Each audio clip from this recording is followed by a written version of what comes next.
Ya sekarang gini loh Mas, saya nggak saya nggak Ya, bisa ya, ya. saya nggak bisa menganggap sampean yang benar, saya juga nggak bisa menganggap istri sampean yang salah. Saya juga tidak tahu posisi istri sampean yang benar atau sampean yang salah. Karena bagaimanapun sampean harus mediasi, sampean harus ketemu, harus ngobrol, harus berbicara lagi, kan seperti itu Mas.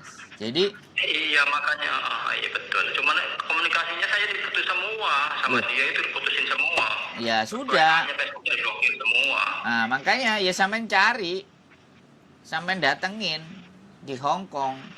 Kalau memang Kepinginnya saya tuh kayak gini, Mas, jadi mediasinya tuh buat pelantara yang hubungin. Mas ada posisinya di Hong Kong nih, pasti kan bisa mediasiin kayak gitu tuh. Saya minta tolong tuh, tadinya mau minta tolong sama Miss Yuni untuk mediasi tuh, untuk ya, komunikasi. ya sekarang gini loh Mas, kalau Ya. sampean minta tolong ke saya